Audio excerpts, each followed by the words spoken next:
Easiest way to learn English. The best way to learn English.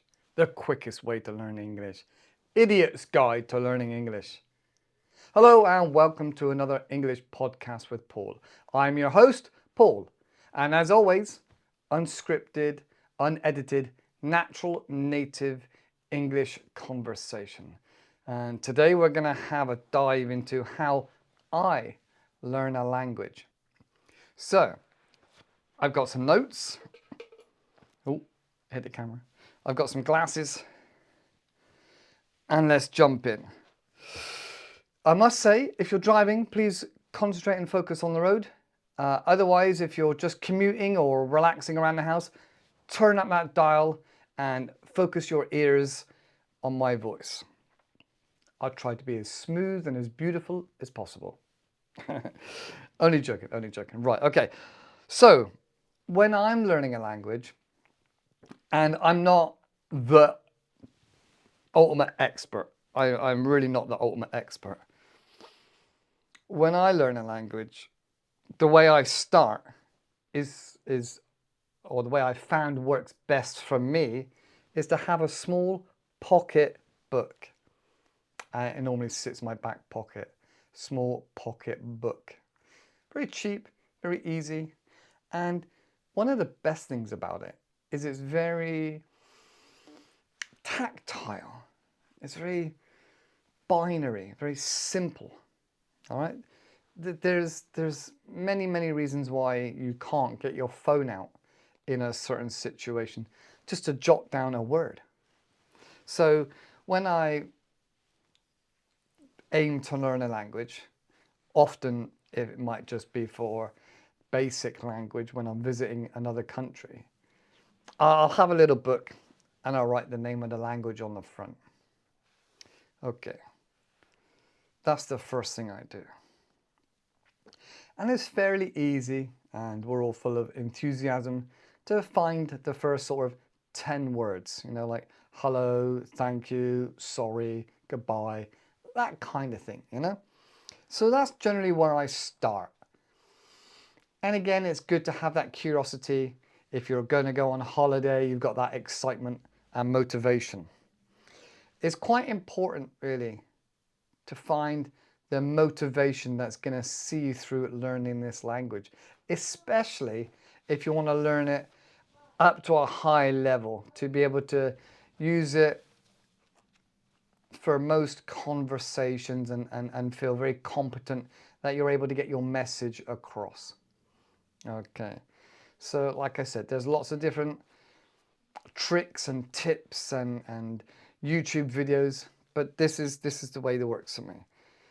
Find that motivation, that thing that's going to keep you going through those tough times when you really can't find the time or can't be bothered to learn more words or more ways of expressing yourself and practicing. All right, so that's a key priority, really, is that motivation to keep you going. So like I said, a small pocketbook, getting the motivation, the first sort of 10 words, and getting comfortable with saying those 10 words correctly and out loud. That will help you out, saying them correctly and out loud. That'll help your brain get it into gear, and your brain start thinking about a different language. We'll talk about it later, but getting your brain to think in that language.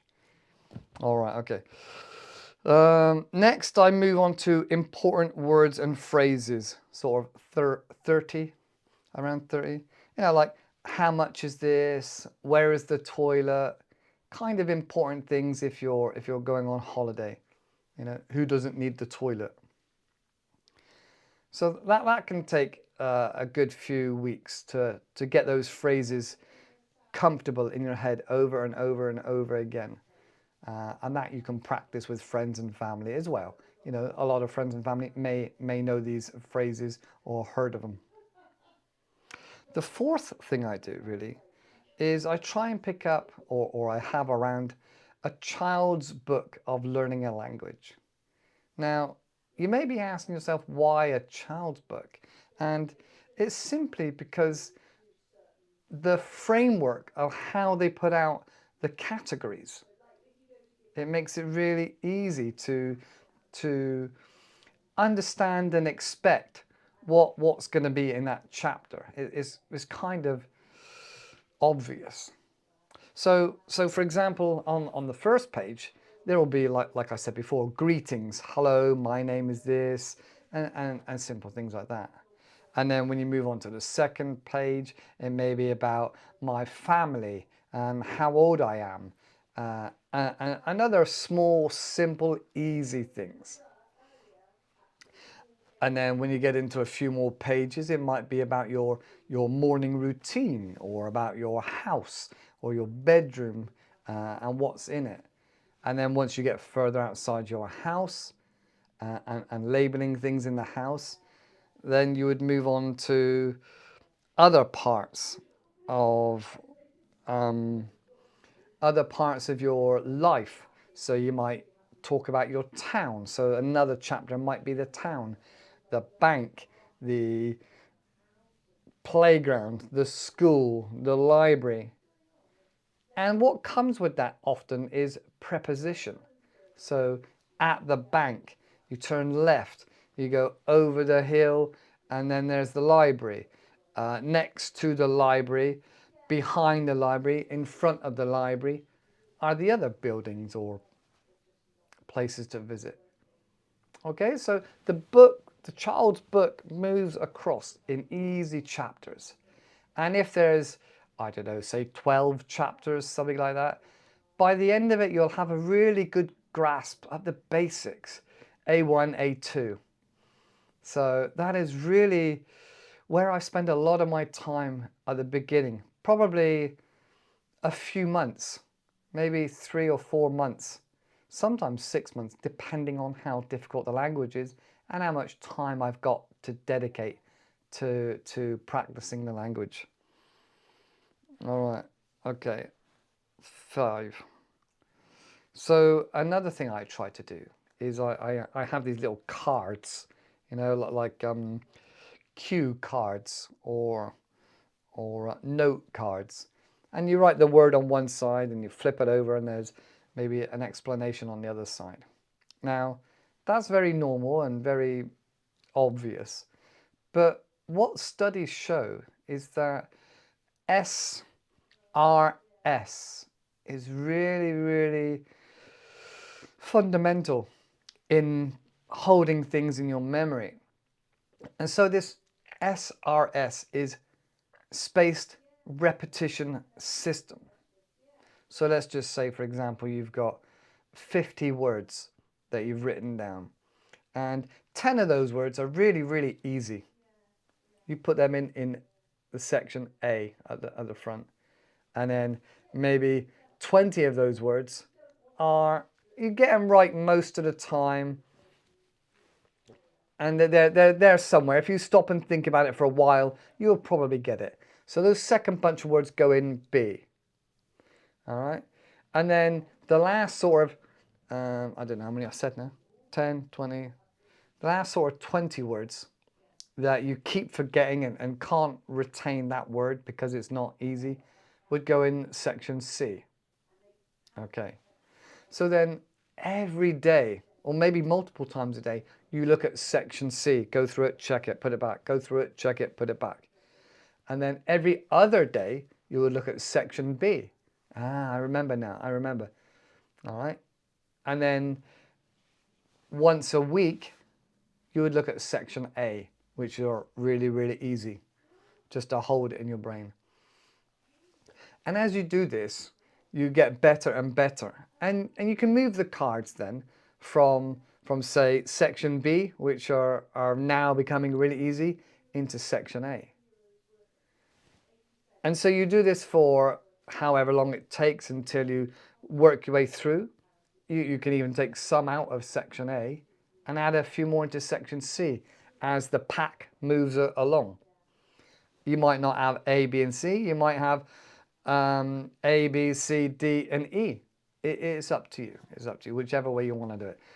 But it's scientifically proven to increase your retention of that word and easy recall by going through it on a weekly, a daily, and maybe 2 or 3 times a week. Something like that. You can move the goals a little bit. You can do it several times a day. You could do it once a day. You could do it every other day, or you could do it once a month.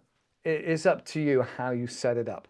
But you have 3 or 4 different time frames or time stamps that you go through your words.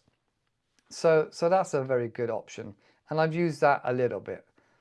That's not as fun, especially after like the 200th word, it's hard to keep motivated. All right, then the 6th step usually for me is I get a tutor, maybe on one of these platforms, one of these apps.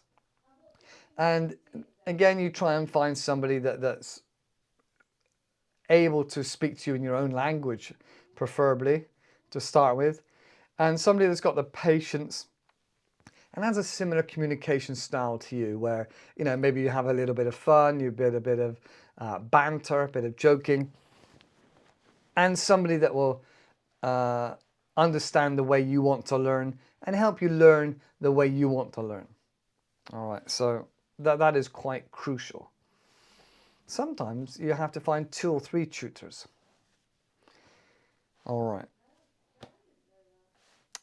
The 7th step I take is usually music.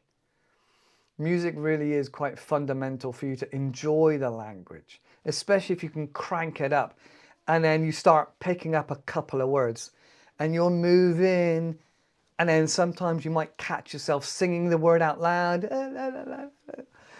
and you get carried away with the moment and you're in the zone. And that's when you feel the happiest and you're really enjoying the new language. So that is a big step. Again, it also helps you get to hear and understand the rhythm of the music and of the language, and also the cadence and some other interesting aspects of the language. Maybe you listened to it wrong, maybe you heard it before differently. Maybe it's from a different part of that country with different colloquialisms. So that's normally number 7 for me. 8. I try to listen to basic podcasts or the radio, talking radio. And then you leave that on in the background so you're not actively trying to learn it, but it's washing over you all the time. So you're really upping the amount of time you're listening to the language. And if you leave it on in the background all the time, it will seep into your conscious. It will slowly work its way and you go, I know that word. I know that word. And then the funny thing is with like radio stations is often you can understand a pattern of what's happening. So for example, you could have a radio station where they're doing a call-in, and then you'll hear the 2 or 3 DJs chatting away, and they go, bye-bye, do the day, oh, yeah, and you'll understand the pattern of what's happening when people ring in, and you'll pick up the word, oh yeah, good, bad, and things like this, and weather, and right, I know what's happening, I know what's happening. And it again gives you another sense of confirmation that you are learning it and it is seeping in. And it can be quite fun listening to a radio station in another language,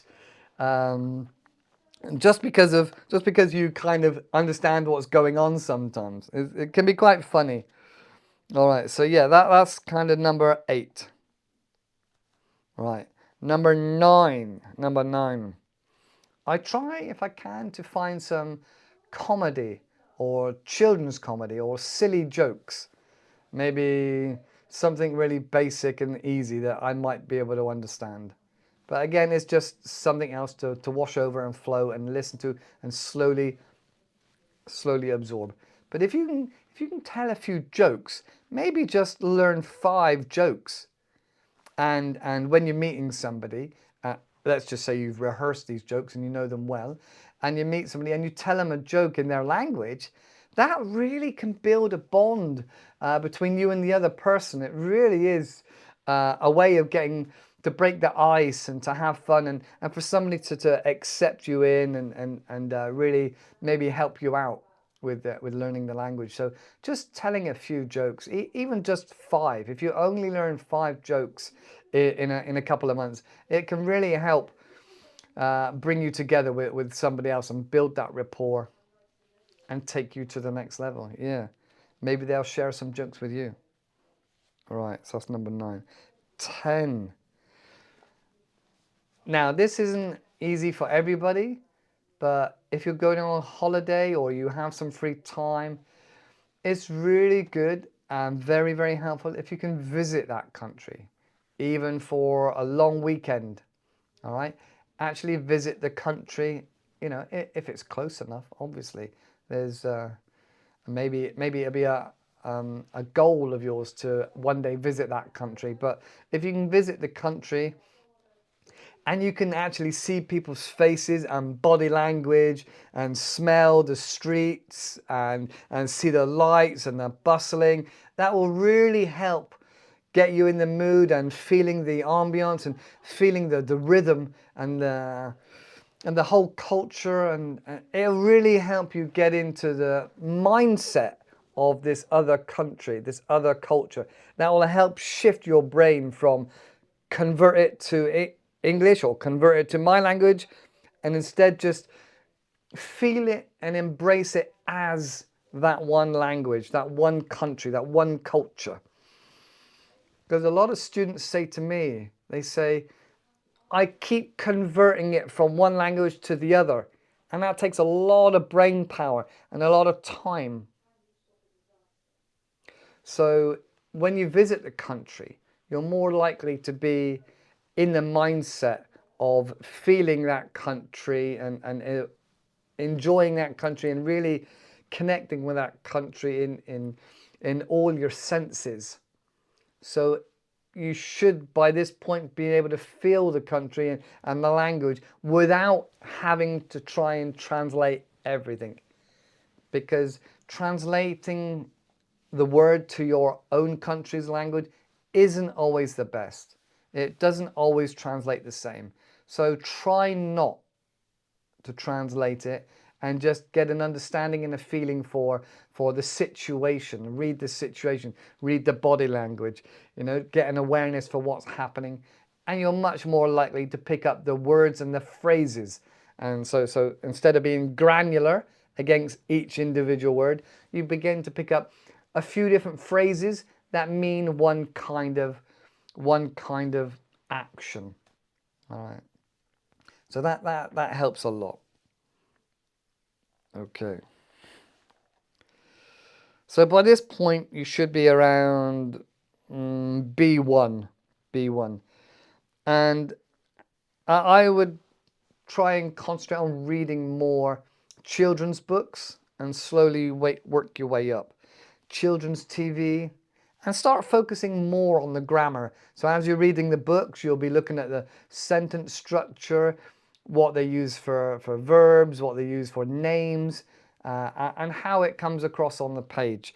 But also I would really recommend having a tutor to guide you through this part of grammar and really understanding it. You may at this point feel some of it comes naturally and it should be a little bit easier because you would have seen a lot of words already.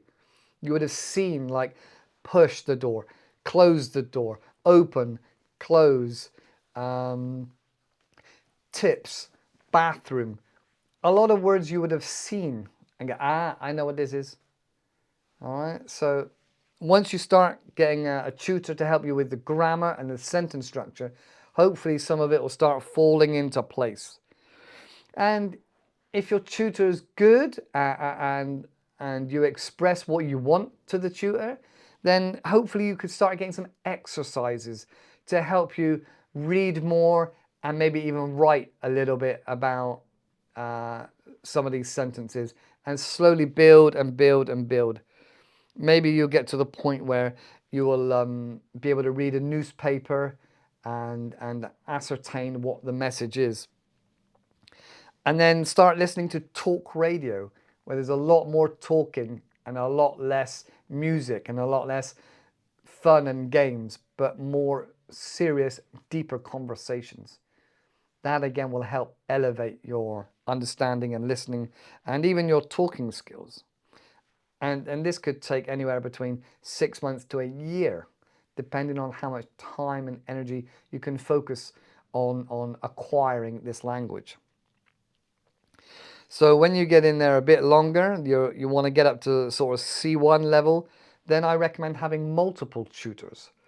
Maybe two tutors a week or 3 tutors a week, and start looking at advanced grammar and advanced colloquialisms and the slang of different cultures within subcultures within the chosen country. You know, so there's lots of different things that are happening on many different levels, whether you're a man in business or whether you're a student at school. There's subcultural groups. You'll understand that the speech patterns, understand the terminology and the phrases they use are going to be very different to other industries and other sectors of that language and those cultures. So yeah.